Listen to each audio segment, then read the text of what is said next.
All right, we're here live in Phoenix at the 2014 USTFCCCA convention. Joined today on today's special event, live QA2 Max with Jill Miller of Wisconsin. Jill, thanks for joining us this morning. You're welcome.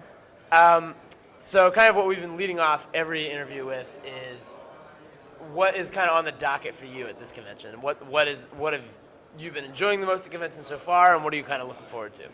I'll be honest, we flew in yesterday from San Diego, so we came straight from Foot Locker over. Getting a little recruiting done. Yeah, and the number one goal of us being here was to support Ed Nuttycombe last night at the Hall of Fame dinner. So he brought so much success to our program. It was very important for us to all be here to honor him and to be by his side last night. But besides that, going to hear other coaches speak about what they do, any tokens of knowledge I can pick up along the way is probably the most important aspect of why I'm here. Cool. So your move from William & Mary to Wisconsin was one of the more prominent distance transitions we've seen in the last year. Tell us about how that transition has gone for you. Maybe what has gone the way you've expected. What has surprised you about kind of moving from William & Mary to Wisconsin? I think that anytime you go from a mid-major to a big-time program, there are going to be a lot of changes just logistically, budget-wise.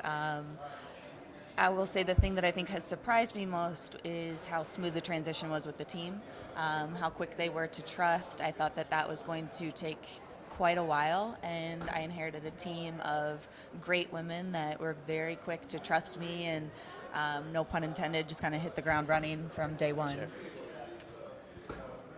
When Kyle and I talked to Mick earlier this fall, he was very effusive about the work you've done, and that would be one thing if it weren't also for your record at William & Mary, where Elena Bolaris and Emily Stites were not exactly household names, and then you kind of got your hands on them, and they were all Americans. Right.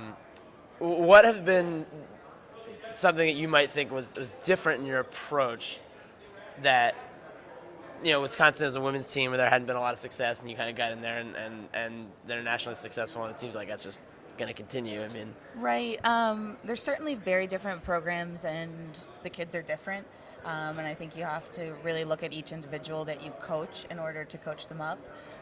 So I've taken a bit of a different approach, but my general philosophy stays the same. I think I'm the same person in the locker room and at practice. But Emily and Elena were fantastic athletes to work with, as was the entire team at William & Mary. I thoroughly enjoyed that group. My group at Wisconsin is very different. I think the type of student that each school attracts is very different. But I love both groups dearly. My approach certainly is different given the size of the schools, the different academic demands that they're under, different training facilities at each school. Changes things a bit in how I approach each day and tweaks that I make. Sure. But in general... and in some ways that might explain your success at both schools, that you did approach it differently. Correct, and I think that you have to do that.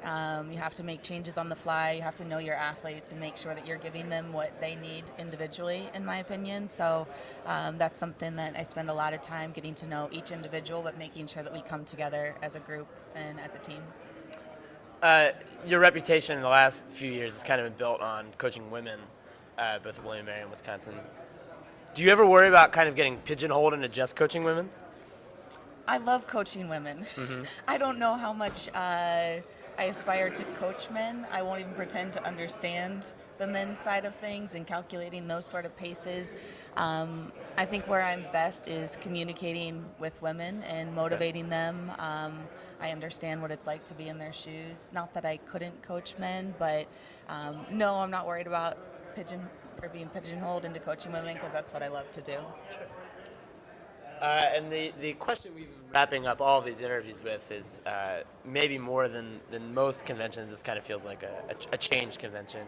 Later today, Jeff Shem will be giving an an address about the work he's been doing on a consulting basis for our sport. And it seems like changes are coming, and it seems like we need to get out in front of them. What do you think needs to change, or what do you think our sport needs to do to be viable and healthy going forward? Gosh, that's a really difficult question. I think if I had the answer to that, they'd be paying me a lot more than they are right now. There's a coach yesterday who said, like, hey, could you send me an email with the answer? Yeah. I mean, I think that just the changes in collegiate athletics across the board are very interesting, also very scary.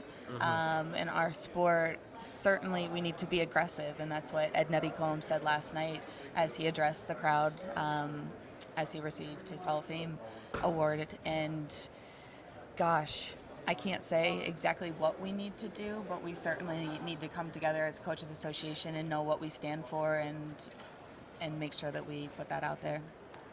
Do you think there's anything specifically that you see that could be changed in the shorter term? I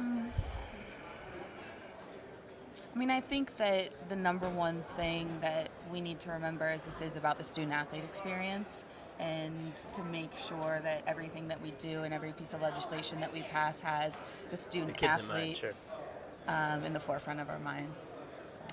All right. Well, Jill, thanks for joining us this morning. And You're welcome. it was great having you at convention. And we look forward to working with Wisconsin people going forward. Thanks. Thanks. Have a good day.